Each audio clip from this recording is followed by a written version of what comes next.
is trade and investment, something very close to our heart. How I would sort of approach this is not to take too long.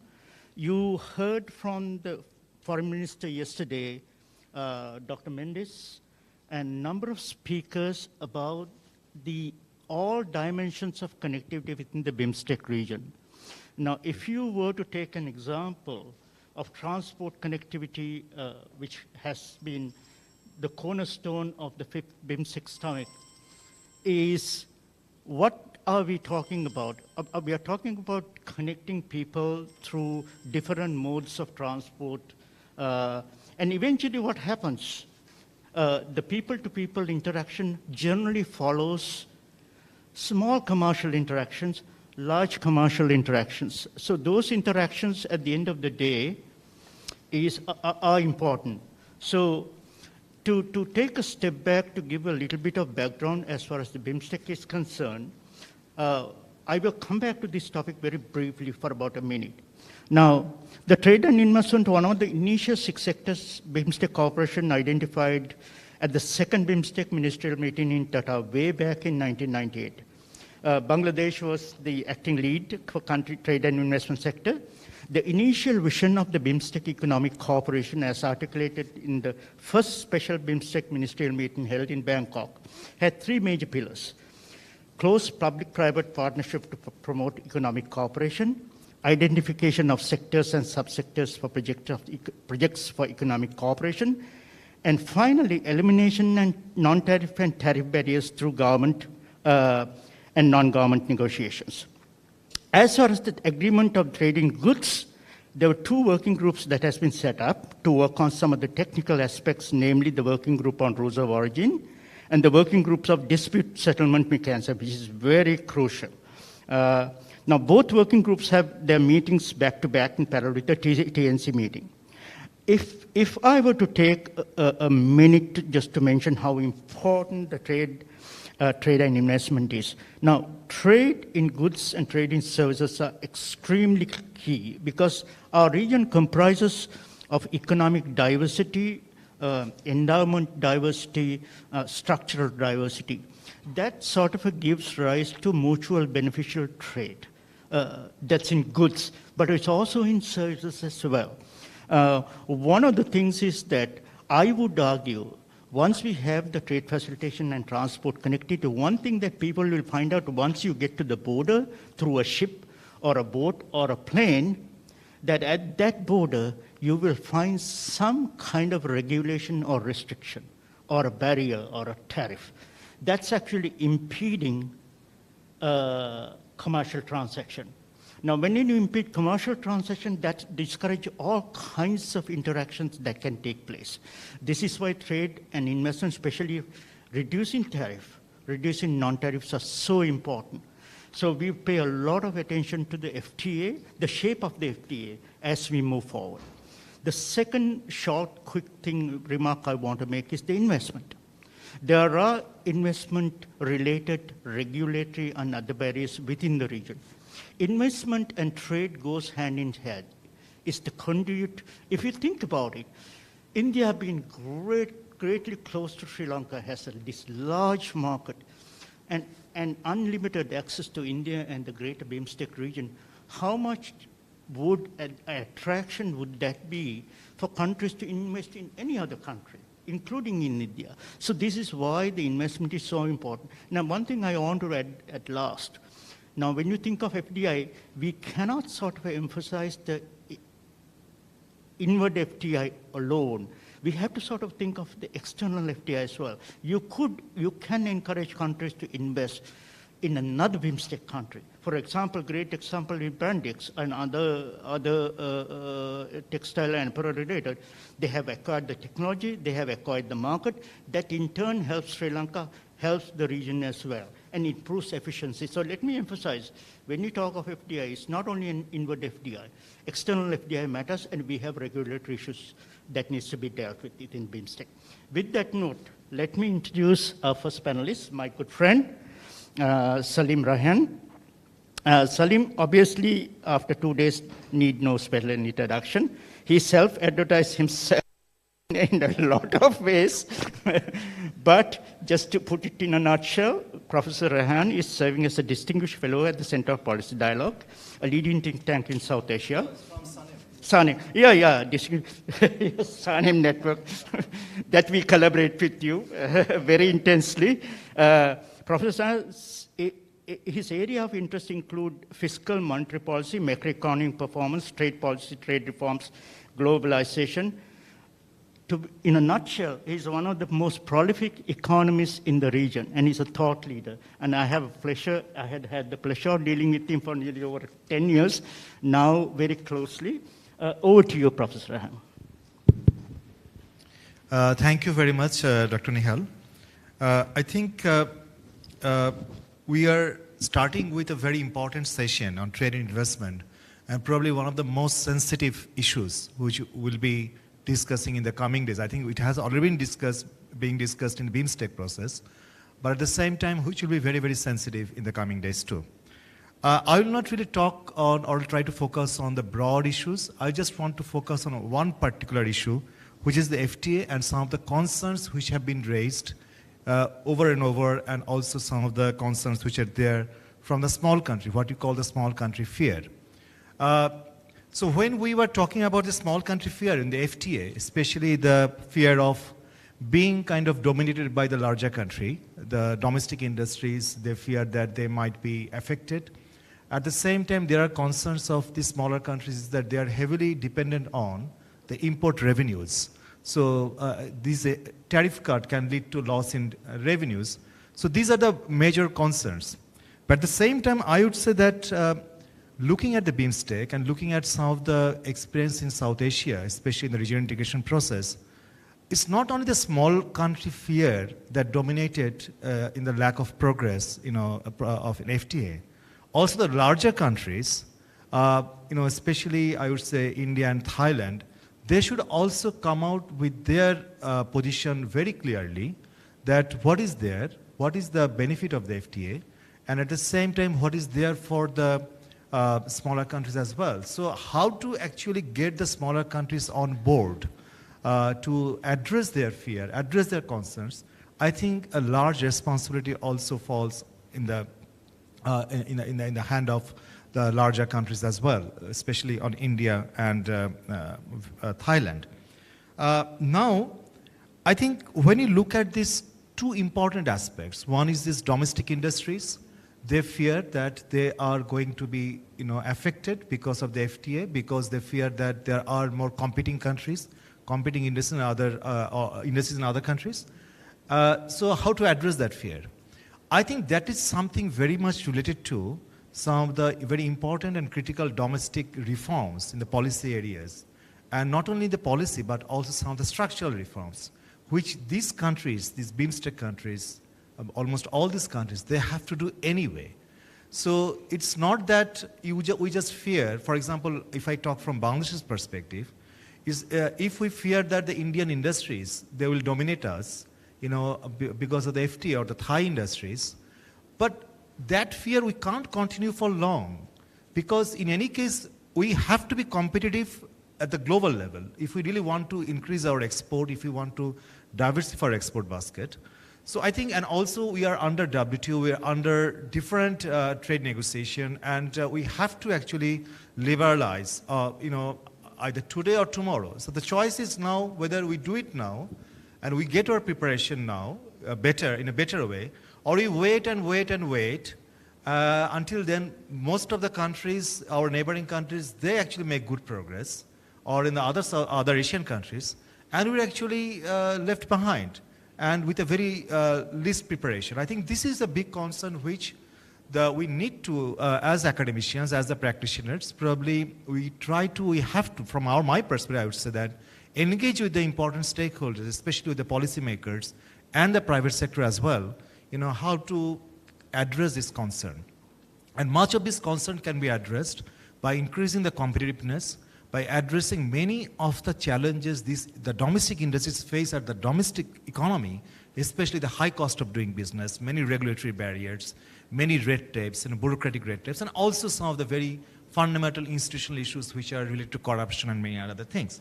So I think this is something which, as I said, that these are something the countries they have to do anyway. So we should not really we should not just say that these are not important. These are of course important, but I think this how the domestic industry can be affected and they can actually get over it. I think that needs to be addressed properly. The second concern on the revenue fear, revenue loss fear, I think that is also related to the fact that many of these BIMSTEC countries, and especially the smaller countries, they are heavily dependent on customs revenues and import revenues. And they haven't done much on their reform in the taxation sector. And again, keep aside this FTA. All these countries are committed to achieve SDGs. If we really think that SDGs are the common goal where all these countries are committed to, then of course, if you really want to achieve SDGs, critical reforms in taxation and financial sector, in many other sectors are needed. In almost, I think, only 8.5 years are left to achieve many of the very steep goals of SDGs. How would this country achieve these steep goals of SDGs by not addressing reforms in the taxation, by heavy reliance on these import revenues, unless they, they get their taxation structure or infrastructure right, they get that income tax or other taxes get the more prominence in the taxation. So I think this reform is the country they have to do anyway. So I think all these things probably, if we can, as I said in the opening session, that we have to take a new approach. It's not a very old conventional approach that will fulfill the objective, and we have to, kind of re-narrate the narrative of this whole FTA exercise. One concern I would say that if we don't do this, if we don't invest on increasing the competitiveness of our industries so that they can get the benefit of the FTA, if we don't reform our taxation infrastructure so that we still rely on the indirect taxes, which is regressive in nature, which increases inequality, and which is not consistent with achieving the SDGs, so I think we will not be able to even achieve our national development goals, let alone the sustainable development goals. And also one thing is very important that, as I said earlier, that if we don't do this FTA, or if we don't make a good progress in the FTA, what will happen that we will be left out, we will be kind of excluded countries. And we know that, because of the Regional Comprehensive Economic Partnership Agreement, CPTPP, many other regional blocks are coming up, where if we don't participate or get our preparations right, we will actually fall into the trap of being excluded countries. So I just end by saying that the trade investment nexus, this session is on trade and investment. It's not only the trade, but to get the maximum benefit out of the FTA, we must emphasize on the trade and investment nexus. So that means these countries, they must tap on the opportunities where the investment can actually follow because of the after the FTA. At the same time, some of the new opportunities which have been created, especially with the emergence of the special economic zones, Bangladesh is doing, I would say, is very much on the right track, but still a long way to go in setting up some of the special economic zones to invite FDIs. And anyway, these South Asian countries, especially if we keep aside the Southeast Asian country, Thailand, most of these South Asian countries are not really a good attractor of FDI so far. But they have to actually work quite a lot on how to attract FDI, how to deregulate the investment regime, and how to make it more attractive for the foreign investors, not only from this region, but from the outside of this region. Over to you, Dr. Nihal. I'll stop here. Thank you, Salim. That's an excellent all-round contour of the trade and investment concept. I would, before say anything, leave the floor for questions and answers. Anybody from, I'm sure this would have prompted a lot of thought. At least there will be one or two. Professor Prabir is shaking his head.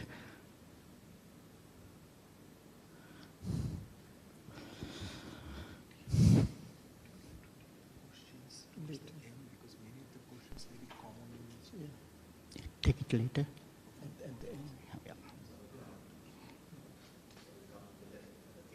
Yeah, let's do it at the end. There's a suggestion. Yeah. So some of the questions will be cutting across number of areas that the four panelists will touch upon. So let me just move to the next panelist. I actually have the pleasure, and I'm glad you're here, Professor Rahman. Know him for a pretty long time now. Now, Professor Rahman is currently serving as a Distinguished Fellow of the Center of Policy Dialogue. It's a leading think tank in South Asia, based in Dhaka. Prior to this, he was the Executive Director for CPD, 2007 to 2017. Professor Rahman's area of current research interests include Bangladesh fiscal monetary policies and macroeconomic performances, trade policies, trade reforms, globalization, regionalization, regional trade agreements. I could go on and on, Professor Rahman. It's an exclusive and extensive array of expertise. At different points of time, Professor Rahman has served as a member of various important national bodies as well, up in government of Bangladesh. This included WTO Advisory Committee. We spoke a lot about the WTO issues, the importance of multilateralism, National Coal Policy Review, interesting, regulatory reforms, impact of global financial crisis. With that short introduction, let me hand my microphone. Thank you. Good morning, dear friends, and thank you, Nihal. First of all, let me register my deep appreciation of this invitation by LKI, SANEM, and USAID. I think this is a very timely event that is taking place, and in the context of the BIMSTEC summit, I think it has double importance. Now, if I look at the context in which our discussion is taking place, we are coming out of COVID, which has put our economies under a lot of stress. Many of our countries in the BIMSTEC region, for example, Bangladesh, Bhutan, and Nepal will be graduating out of the LDC group. Bhutan in 2023, Nepal and Bangladesh in 2026. And these will have very important implications. For example, Bangladesh benefits from about 40 GSP, preferential schemes. And on graduation, we will have to make a crucial transition from preference-driven competitiveness to productivity, skills-driven competitiveness. So it will be a major transition for Bangladesh. And in that context, I think that BIMSTEC-wide cooperation, particularly in trade and investment, is very important. But at the same time, I also would like to say that Selim mentioned about the FTA. But I think going forward, it will have to be comprehensive economic partnership agreement rather than just looking at trade integration. And there, I think digital connectivity, transport connectivity, people-to-people connectivity, which my friend Prabir always promotes. I think that these will have to be triangulated in order that we can take advantage of BIMSTEC cooperation. So it's just not reducing duties. In any case, if we look at the tariff regime, and most of our countries have undertaken autonomous tariff liberalization. In BIMSTEC region, it will be, the import-weighted tariffs will be about 10%. But if you look at the tariff equivalent of non-tariff barriers, it has been estimated that it is about 122%. So I think that we cannot really translate our comparative advantages into competitive advantages without looking at these other issues. So I think it is becoming increasingly important that we look at the logistics, the trade facilitation. Selim rightly mentioned about the reforms. I think the initiatives will have to be at the border, beyond the border, and behind the border. At the border, single window, interoperability of systems, seamless connectivity. Behind the border, it is the reforms that Selim mentioned about the tariff reforms, less dependence on customs duties, more dependence on direct taxes. And beyond the border, meaning that there has to be coordination among the countries. So it will have to be coordinated in a manner that there is harmonization of standards and we take advantage of seamless connectivity, and that will require a lot of coordination and harmonization. So I think that, in the context of BIMSTEC, in the first session, Selim mentioned about the Daily Star op-ed that 7 friends from 7 countries they have written, and it came out in our leading daily in Bangladesh.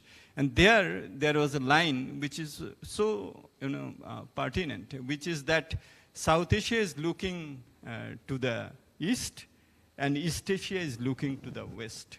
And we understand that there is a move towards near-shoring, and COVID has shown us the importance. And BIMSTEC sort of is in the confluence of South and East Asia. So in order to do comprehensive economic partnership agreements, sort of like the RCEP that we have seen in 2020, I think that's the way to go forward. Now, Selim has rightly mentioned about the smaller countries. If you look at the ASEAN FTA, there were this was a 2-track system. There was a general track, and there was the CMLV track. CMLV meaning Cambodia, Myanmar, Laos, and Vietnam. And then they have now caught up with the general trend. So we can start with a 2-track system. In SAFTA also we had a 2-track system. So I think that is the way to go forward. The other point which is becoming very important, and Nihal mentioned about the FDI. I think that he's very right. It's just not the intra-regional FDI. We will have to attract FDI from the other region also, because these countries, the BIMSTEC countries, are also becoming very large GDP. Bangladesh GDP is $425 billion. It's almost $500 billion in nominal terms, In purchasing power parity terms, it will be more than $700 billion. So I think that the attracting FDI from outside of the region and facilitating that the flow of FDI is very important. Their transport connectivity will be so crucial, because if we really want to attract FDI will be depending on value chain developments, because they will have to, the FDI will not be our traditional sort of investment that our investors are accustomed to. They will be looking at the region as a whole and trying to put their supply networks in the various countries. So I think transport connectivity, seamless connectivity will become very important if we want to really attract the FDI from outside the region. So facilitating investment through various policies. I think that in many of our countries, we have policies which discourage FDI from outside. We have various local content requirements. We have various sort of what percentage of foreign professionals should be able to work in the FDI. I think that we will have to have a rethink about it and look at the broader and the longer term issues. There may be in the short term there may be revenue loss, but one will have to see that what income it will generate in the second level. So we see that in the context of the domestic economy, there are a lot of pressure from various quarters that there will be revenue loss, our industries will be negatively impacted. But as policymakers, I think we will have to look at the longer term. You see, tariff reduction. In Bangladesh in the 1990s, average import weighted tariff was 50%, and now it is 10%. Immediately at that time, there was negative impact. But if you look at now, that 10% tariff rate generates more revenue than that 50%, So I think that broad issue is very important. And the last point that I would like to say, which is not very much emphasized, is that whether we can have common stance in the context of the WTO. There are a number of negotiations going on, and the ministerial conference will be coming up in June. For example, fisheries subsidies agreement. Very important for many of our countries. We are, Bay of Bengal countries. And the subsidy issues, the artisanal fishermen in our region, the subsidy they can, the special, the exclusive economic zone, what will be the definition? So these are very important issues where BIMSTEC countries should coordinate, I think, in the context of the WTO. It is really very, very important. Also in the context of the WTO, we are having this, the e-commerce negotiations.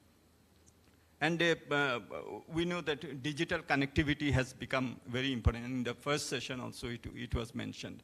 So what will be those protocols in the e-commerce are also very important for our countries. The proposal was floated by the by Mr. Colombaje, I think that the minister, I don't know, that there can be an internet-free zone in the BIMSTEC, you know. So all these have economic costs, but we will have to look at the broader picture, what business it can generate, what income it can generate. It may take some time. So the difference between a vested quarter and the business which has immediate interest and the policymaker, I think, is that the policymaker will have to look at the second and third round of, you know, benefits that it can generate. So I think that is, and that's where this type of event where we can discuss these issues, what are the short-term pitfalls and what are the medium-term gains, becomes so important. So I think that this event has contributed and will be contributing to that broader understanding from a broader perspective rather than a narrow short-term perspective, which is becoming so important. Going forward, we have a lot of challenges. For example, I mean, just one example, that for example, our export in the region is only, in 2010, only 10% of Bangladesh's exports went to our region, you know, ASEAN, East Asia, South Asia. And in 2021, it increased from 10% to 12% only. You know, most of it is North America and European Union. So I think that, but we are at the same time telling that this is 21st century. You know, this is Asian century. And we are not being able to tap into the Asian century. You see, where there will be demographic dividend, where there will be increasing demand, and that's where the market will be. And I always think about Vietnam, you know, which is taking, as Salim rightly mentioned, member of the TPP, member of the RCEP, member of Vietnam EU FTA.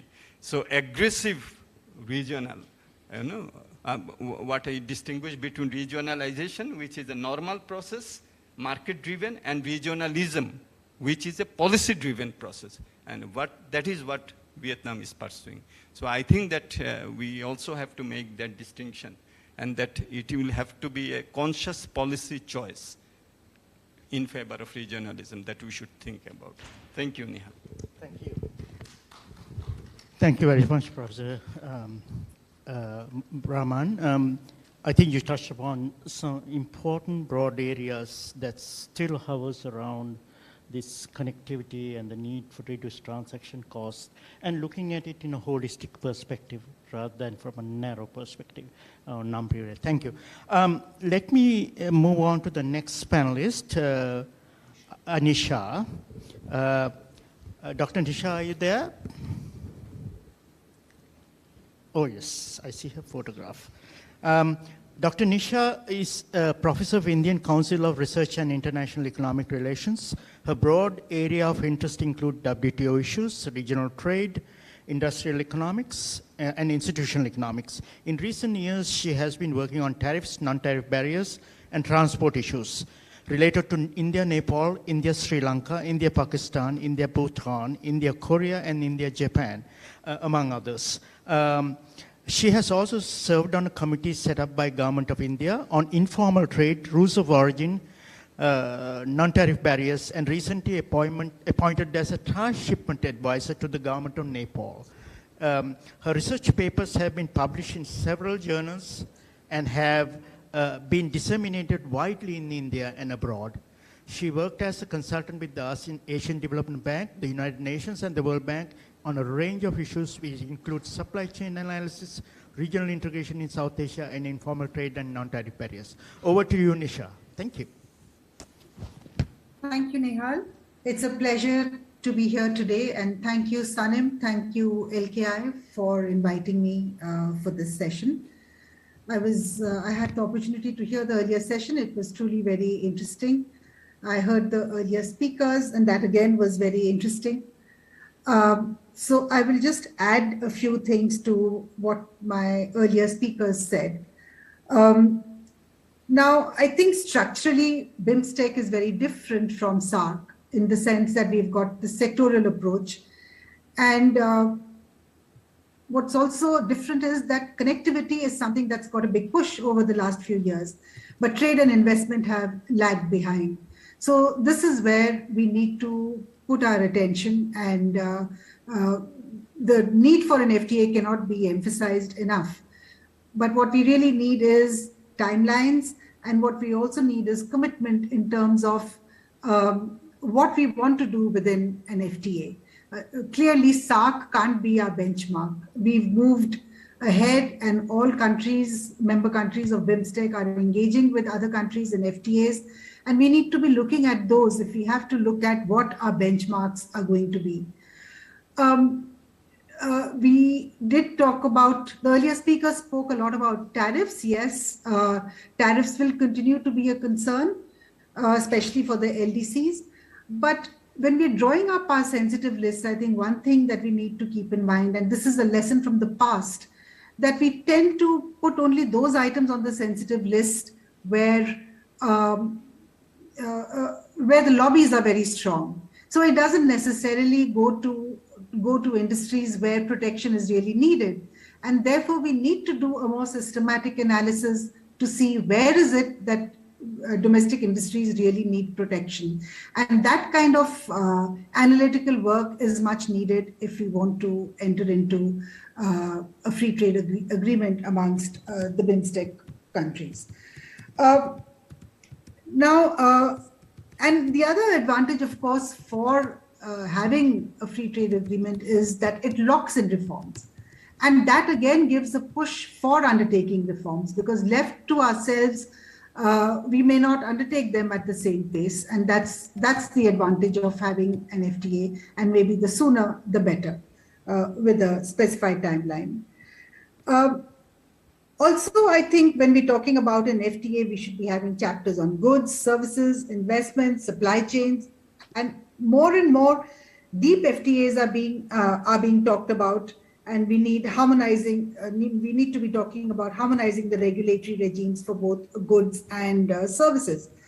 Now, some of the BIMSTEC countries are entering into deep FTAs with other countries of the world. For instance, India is entering into deep FTAs with Australia, UK, and the EU, and where we're also thinking of including the inclusiveness dimension. For instance, the India-UK FTA is likely to include SMEs, gender, and climate clauses. So while the concern is now more about behind-the-border measures, regulatory regimes and non-tariff measures, the tariff liberalization also needs to be given focus simultaneously. The other thing that I wanted to highlight was that we can't look at trade in isolation. We need to look at trade through its cross-linkages with climate change, technology, gender, and all other SDGs, which I think Selim also mentioned. But what I would like to add is the recent geopolitical and geo-economic challenges that are being posed, especially in the context of the Ukraine-Russia conflict. And Ukraine has formally invoked the security exceptions of the WTO, Articles 21 of GATT, Article 24 of the GATS, and Article 73 of the TRIPS agreement. So clearly, this seems to be moving in a direction that is going to impact the entire world. For instance, the EU has withdrawn MFN status from Russia, and so has Canada. In fact, Canada has imposed a 35% tariff on all items imported from Russia. So all member countries, BIMSTEC member countries, need to think about how these future challenges are going to impact them. Now that's at the micro level. Coming down to the sub-region regional level. For India, the northeastern region is extremely important. And what we have been focusing on in the northeast region, again, has been connectivity. Not so much emphasis has been given to trade. And we forget that actually within the northeastern region, trade takes place very differently with neighboring countries. And for instance, with Bangladesh, there are several ports where there are a lot of commodity restrictions that Bangladesh has imposed, and only a handful of commodities can be exported to Bangladesh from the northeastern region. And these restrictions actually are not there on the West Bengal border. So that's why it goes unnoticed, and no attention has been paid to removing these barriers. Similarly, on the India-Myanmar border, we find that even though there has been an attempt to liberalize commodity trade across borders, there used to be only a limited item of 62 items that could be traded across the borders, and this was then liberalized in 2015. But what we find is that this is not happening across the entire border, it's only happening at Moreh. So clearly, why the policies are not operating at the ground level needs to be examined. And so from the micro, we need to come down to the micro if you want to see how trade can be expanded across the region.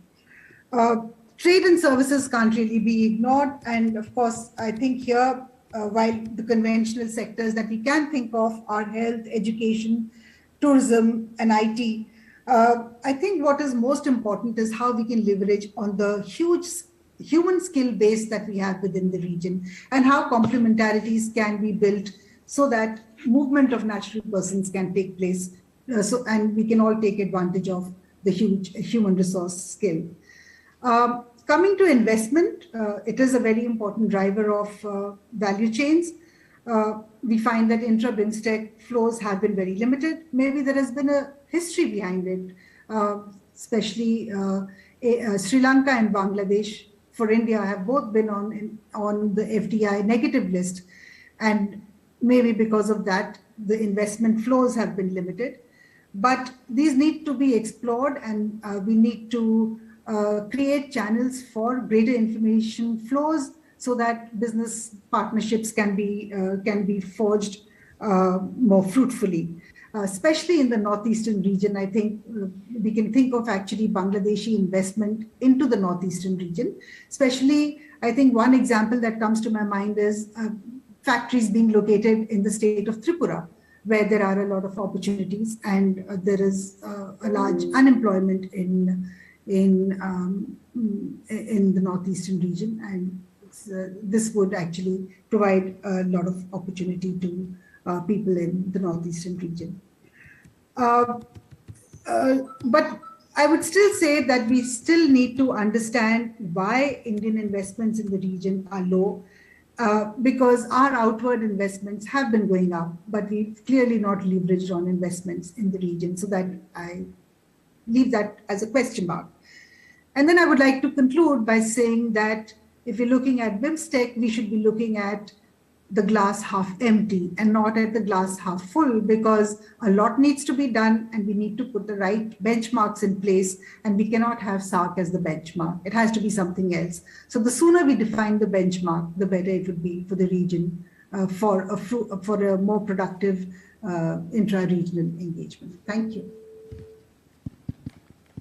Thank you, Nisha. Actually, Nisha touched upon some of the important aspects that we ought to be paying attention to. One interesting one is this adopting of sensitive list by when you have a bilateral or regional agreement. I think we got to do away with that kind of approach if you want to really have positive momentum. And I think analysis is needed. I completely agree. Analysis, even in Sri Lanka, that we have an issue over the last 20 years of protection, and how that protection has translated into welfare impacts, and that's an important point Nisha lays. And I also agree with also Professor Rahman and Nisha both mentioned about the need for a deep FTA with a very basic preferential type of agreements are unlikely to give type of results the region is expecting or the leaders are expecting.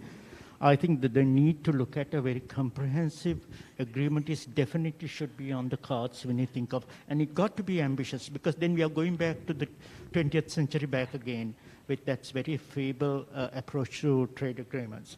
The other important thing is obviously the geoeconomics, and as well as interesting something that Professor Dave probably would have also these border regions and the national regions, the type of different regimes that operate across borders in South Asia region. But I also would say the border regions are porous, partial. I don't think people are so different in the border. They cross one another and they are the same family, the same community. So keeping that informal is always not generally a bad thing. But when you introduce system, they run away and it takes to get informal. So thank you very much. The only other quick thing I want to add about the GBS is, rightly Nisha mentioned, is that any friction you have is going to be detrimental to generating global value chains, because it's additive. It has a zooming effect because it crosses many borders.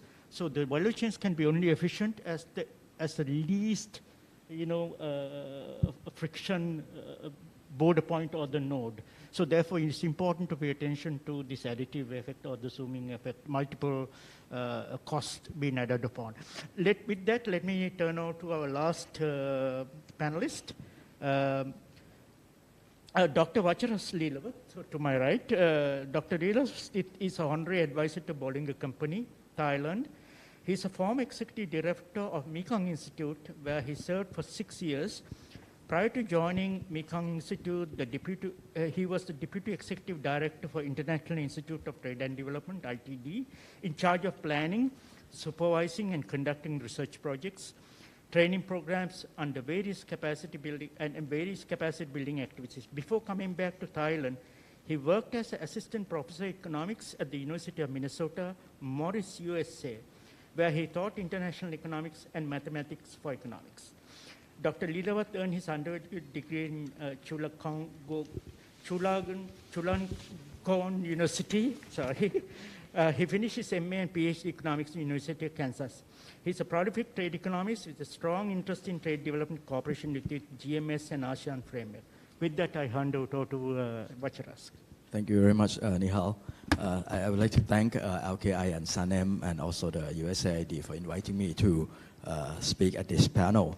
I want to address on 3 issues regarding the connectivity. One is the physical connectivity, regulatory connectivity, and also the digital connectivity. I haven't had the chance to see the master plan for connectivity that supported by the ADB, but when we talk about the physical connectivity for road connectivity, actually at the moment we have the India, Myanmar, Thailand trilateral highway. So it's come from Mae in Thailand, go to Mewadi, go up to Yangon, Mandalay, More and Bagan, Rakhine, More, Guwahati, and then it's linked to the New Delhi. So this is the main road trilateral highway that link South Asia and Southeast Asia together, and we have to make sure that the private sector, local export, local importers, they are benefit from this physical infrastructure. And I'm sure that in the future, for the flagship project, there probably will be the road that link from this India, Myanmar, Thailand trilateral highway. It will open up a lot of opportunity for cross-border trade in the BIMSTEC region, and also the infrastructure, physical infrastructure on other mode of transportation like air, railway, and also the maritime. So the deep sea port and the river port should be constructed in the effective way, and try to encourage people to make good use of that infrastructure, physical infrastructure. If I talk about the mathematics language, physical infrastructure is necessary but not sufficient. So we need the regulatory connectivity and also the digital connectivity to complement to the physical connectivity. The physical connectivity is the foundation for foster the people-to-people connectivity and also the business-to-business connectivity in the region. When we talk about the regulatory connectivity, I want to focus on the BIMSTEC FTA. I'm trade economist. I support the BIMSTEC FTA, and I'm very glad to hear that the FTA we see a lot of progress within these 2 or 3 years, and one of the things that gets stuck is on the rule of origin, like you said yesterday during our coffee break. Yeah, and we have to find a way that the rule of origin, the way of cumulative approach that benefit every country in the region. So when we talk about the rule of origin, so there are many approach of the cumulation, bilateral cumulation, full cumulation, regional cumulation, and cross cumulation. But for me, I would vote for the regional cumulation. So which is the type of the cumulation that it's easy to record, and another thing that it will facilitate with the use of the regional cumulation. It will facilitate. It makes things easy, so we don't need a lot of paper requirement. Don't need to keep a lot of paper document. So it's making easier than other type of the accumulation. And with the FTA, it will strengthen the value chain of the BIMSTEC, and also it is a way to attract the foreign direct investment to the region. Another thing about the regulatory connectivity, I'm come from the Mekong region, so in Mekong region we also have the plan for connectivity, which is also supported by the ADB, and there is the one type of agreement which is called the cross-border trade agreement. So it's the agreement between the among the 6 countries in the Greater Mekong sub-region to exchange the traffic light, to implement the single stop inspection. So with this kind of agreement, I think it should be mimicked in the BIMSTEC region. So with the custom procedures, so custom procedures should be harmonized. Another thing is that when we talk about the single stop inspection, it is very easy. This is the single stop inspection for cargo and also for immigration. So normally when the goods was transported by truck to one country to another country, before it get out from the country of origin, it has to be inspected, and then when it's crossed the border, which is like 2 miles away, it has to be inspected again. So this is waste of the time. So if you just have the single stop inspection, I think the timing will be cut short by half at least. So this is the way to facilitate trade within the region and also facilitate the investment in the region. The last thing is the digital connectivity. We need to promote the digital connectivity because this is it can be it shorten time and lessen the bottleneck problem when we talk about the cross-border transportation. So electronic document submission should be promoted. Electronic verification for pre-arrival custom processing should be implemented. So the paperless trade is one of the mechanisms to strengthen the digital connectivity. So as UNESCAP has done a lot of work on the paperless trade. They have the guideline, they have the list of the requirements, so the need assessment on the digital infrastructure for every country in the BIMSTEC should be assessed. So we have the gap analysis for the digital infrastructure. We need to harmonize the standards, also implement the capacity building. So the need assessment for the capacity building should be conducted, and then once we know that which country need what kind of capacity building project implementation, then we can implement the training project, and with the help, with the support from the USAID, I think it should make the BIMSTEC connectivity to strengthen further. Thank you very much. Thank you, Dr. Vaisharas. You touched upon and complemented the other panelists with a very, very incisive account of the paperless trade and digital connectivity. I think the capacity building aspect of things is just to tell the audience that is ongoing. The USAID program, along with SANIM, we have this 9-month-long program to try and build capacity on a number of aspects, and most of the topics we spoke about today, including the trade and FTA and the digital connectivity to an extent, as well as the trade facilitations. We are sort of conducting this training session fairly intensively that engages a lot of the public sector stakeholders as well as think tanks. So with that, I will hand over to Salim. There are questions on Zoom. Yeah. He is reading it. That will be very helpful. Go ahead, Salim. Yes, thank you, Nihal. Actually, I think we have already exhausted the time. It's 12 o'clock now. Probably the next session is lined up. So what you can do, if we can take 10 minutes for the Q&As, and so that we can make up in the lunch break too, the next 10 minutes. So, okay, we have got some comments and questions in the Zoom chat box. I'll just read them out for our panelists. The first question is from Mr. Purushottam Oja. I know he was the ex-Commerce Secretary of Nepal, Government of Nepal.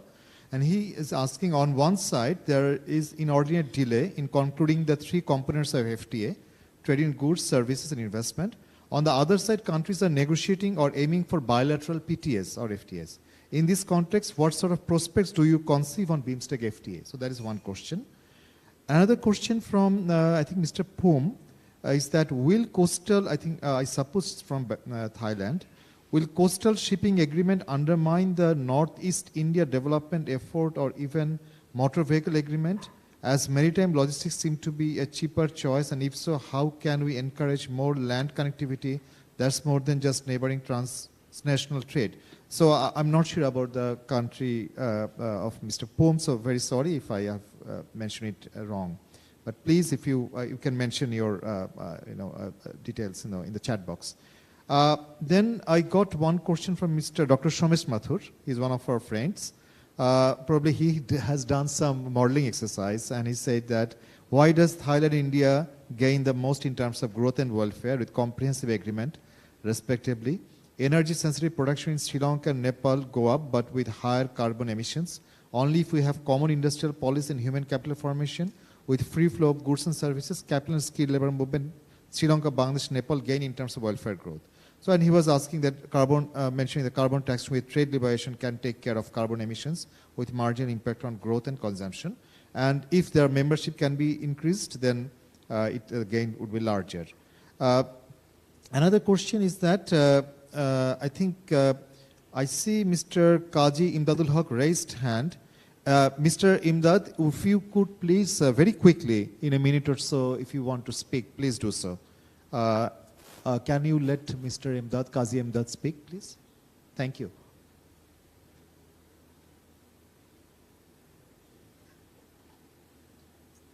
Hello?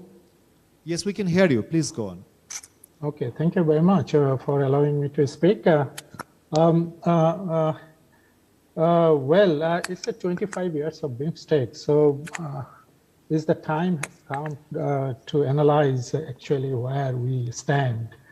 Okay, so Mustafiz sir, if you can remember me, I am a retired Commodore and former DG of BIMRAD. We met in different occasions. And you mentioned about the South Asian looking to east and west, they are looking west. But I don't see BIMSTEC, from BIMSTEC point of view, if there is any initiative taken to look west or east. I guess it is the India as a major factor in the BIMSTEC. India has taken initiative to look east, and they have a connectivity with ASEAN, Indian ASEAN Center, not the BIMSTEC ASEAN Center. So that's the failure possibly of BIMSTEC. Thank you. Geopolitical situation. Mr. Emdad, I think because of the time constraint, we can't actually. This I is think we also got your one- question. So This if is also one point that you are not allowing the question and answer session a bit longer time. This is we what have I actually a been day-long attending. program event I have been today. attending in lots of seminar where I can see the authorities are arranging but not giving the opportunities to participate. About 60, 70, 80 participants are participating. And you are also the where yesterday you say the question has to be asked in such a way that it has to be suited to the seminar. That's a little bit embarrassing. Lots of people are sitting in front of you, very highly qualified people are sitting in front of you. So it's not a lecture you are giving, something like that. Thank you, Mr. Emdad. If you could please add your comments. I think there are many also people commenting in the chat box. I sincerely thank you for your very valuable comments. I think another question was from Mr. Pom, is that in regard to connectivity beyond BIMSTEC members, what exactly BIMSTEC aims to achieve in connection with ASEAN? For BIMSTEC, is ASEAN simply another big market? So I think we have got the points and questions from the chat box. And Dr. Nihal, if you can please get some questions from the audience. Okay, now let's turn to the audience. I think Dr. Prabir raised his hand. I think I will just give him first. Because of no need.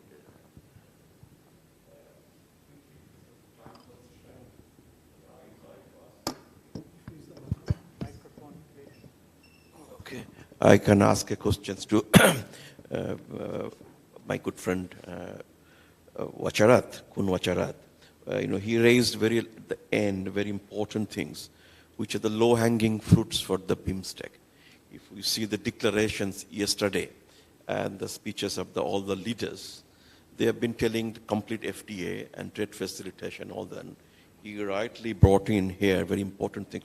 But just precisely, if you can summarize in a way that the trade ministers and foreign affairs ministers, they need to pick up that if we have to implement a digital trade facilitation, contactless, paperless trade facilitation, what should be the way forward? Shall we draft trade facilitation agreement that Professor Mustafizur, Dr. Raihan, and many others, they have been talking about? A regional trade facilitation agreement, or given the past experiments that concluding a regional agreement take a long time, or shall we go ahead unilaterally or kind of a plurilateral arrangements like WTO trade facilitation? That's the questions I would like. He is the best person to answer, and probably this could be added in the proceedings today. Thank you very much. Thank you.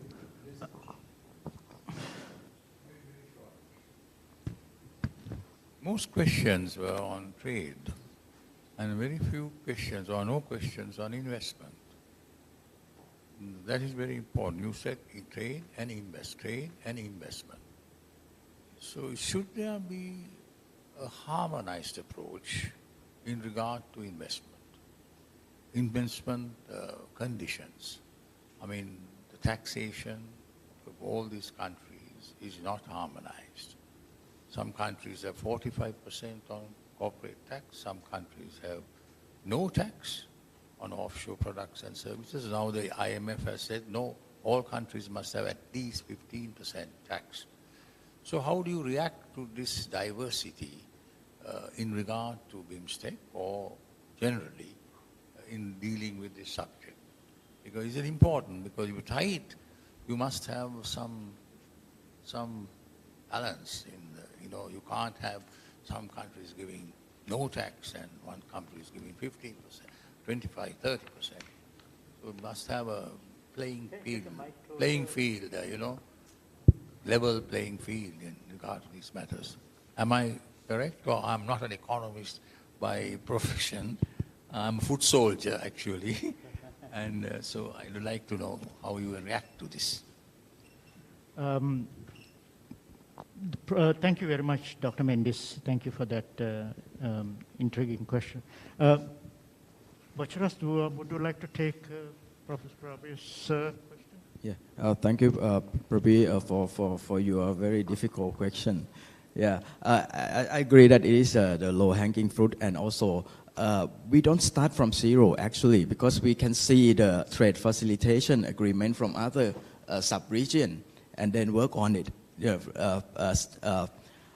I don't say that you have to copy it, but you have to tailor it to fit the BIMSTEC context. And also, as I mentioned, that the UNSCAP, they work on the paperless trade, and they have the paperless trade agreement, and we can follow the guideline from that and go from there. So it will take less time. If you compare it, you have to just, if you start from zero, I would think it will take probably 3 decades to come up with that kind of agreement. Thank you. Thank you. Would one of you like to address Dr. Mendes' question? Thank you. Thank you. I think there were a number of questions, and I also, like the organizers, wish that we could give more time, but it's always, a challenge. I understand that fully. There was one question with regard to bilateral PTAs and the region-wise FTA. I think that these are not mutually exclusive. I think that in bilateral we can go much deeper than in a region-wise FTA. So I think that once we try to have a BIMSTEC FTA, it should not preclude us from going for BIMSTEC plus in bilateral, SEPA type of cooperation. I think that will be my impression. Second was the coastal shipping. I don't think that it will undermine motor vehicle agreement. If we take the BBIN motor vehicle agreement, we see that BBIN is much integrated with the seamless connectivity, which includes also maritime and coastal agreement. For example, if we take the MVA, the BBIN MVA, and it connects, for example, Northeast India from Nepal and Bhutan, it will be the road transport and then also the maritime transport, For example, you go to the Chittagong and then you go north. So I think that this is also not mutually exclusive. It will be multiple sort of transport, integrating maritime and also road transport. With regard to Dr. Mendes, very important, with regard to Dr. Mendes, I think it's very important. I was also mentioning that if we want to attract FDI to the region, we will have to have some type of harmonization of policies. We have different corporate income tax, for example, and that is really beggar thy neighbor type of that type of thing. So if we can have some harmonization with regard to corporate taxation, I think that will be very important in attracting FDI, not to certain countries, but to all the countries in the region which have comparative advantages. With regard to Prabir, the trade facilitation agreement, we can have a BIMSTEC FTA, but even if we go for the WTO trade facilitation agreement, which has these three categories. Category A, you start immediately. Category B, you say that we will do this trade facilitation within this 5-year period, and C, that we will do it if we have technical assistance. So these three. I think that that could be a very good start. And also in the BIMSTEC, since the LDCs will also be graduating in the next 3-4 years, so we will be on the same, the obligations will be as developing countries, not as LDCs. So I think that will also give us a common trade facilitation, measures that we will have to take under the WTO. If we want to go more deeper, then we can have an FTA, trade facilitation agreement in the BIMSTEC. But why don't we start with what are the compliances in the WTO trade facilitation agreement? I think that is the low-hanging fruit that we have. Okay, thank you. Thank you very much. Is there anybody else? Please feel free. We have about 5 minutes, I think. Yeah? That's all right. One quick thing is what happens during our discussion is I think there were a lot more questions that needs to be answered, both in the architecture, on the design, and on the SAFTA or the SARC agreement. What happens in the negotiations, the bilateral negotiations are multilateralized for the non-LDCs. And it can be discriminated for LDCs. But we got to think of architecture for BIMSTEC slightly different to accommodate these differences and how the modalities are important. So there's a lot of interesting questions, some are unanswered, that needs to be explored beyond this.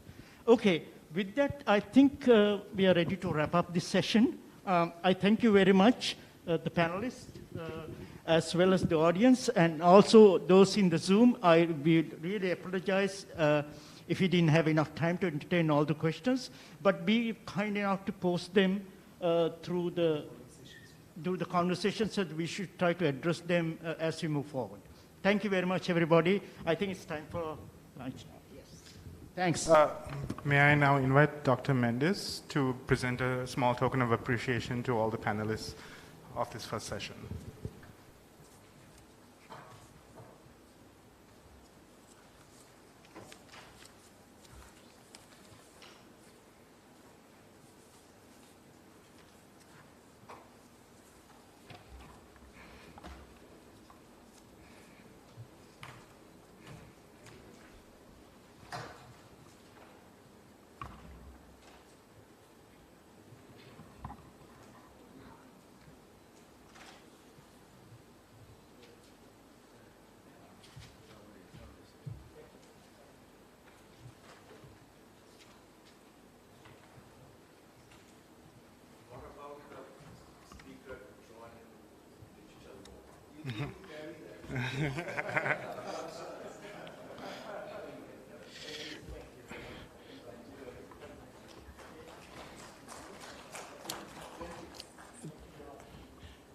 Distinguished guests, ladies and gentlemen, we will now commence a second panel discussion, which will be on infrastructure and multimodal connectivity.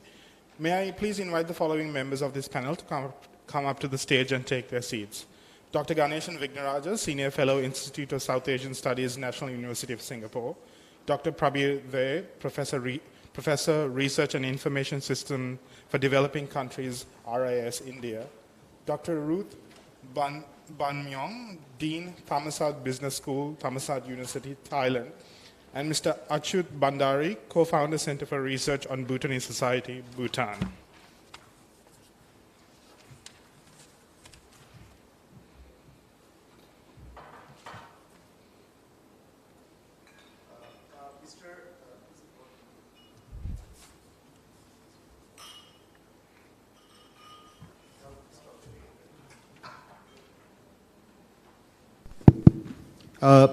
Mr. Achyut Bandari, this is Selim speaking. So I'll be here if you need any kind of help in the chat box or to facilitate you for your while you were chairing this session. Please do let me know. Thank you.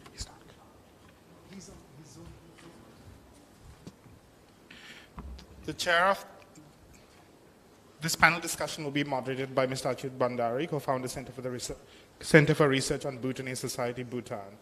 Mr. Achut Bhandari completed his master's degree in social change and development from the University of Newcastle, New South Wales, Australia. Additionally, he has done postgraduate studies in international relations at the esteemed Jawaharlal Nehru University in India. And Mr. Bhandari has had a long and illustrious career as a diplomat in the Bhutanese Foreign Service for 16 years, and also subsequently held senior positions in the government as the Director General of the Department of Trade in the Ministry of Economic Affairs, as well as the Joint Secretary of the Ministry's Policy and Planning Division. He worked in the Bhutan mission to the United Nations in New York and Geneva, and as Director, SAARC Division, Minister of Foreign Affairs. He also served as the Managing Director / CEO of the Bhutan Postal Corporation, and he has been a consultant since 2008, working on several assignments for international agencies such as ADB, UNCTAD, WIPO, and UNDP. Mr. Bhandari, sir, over to you. Thank you very much. Am I audible, please? Yes, you are. Okay. First of all, let me thank the hosts, basically the SANEM in Dhaka, LKI in Colombo, and the USAID for inviting me to participate in this very interesting and timely conference.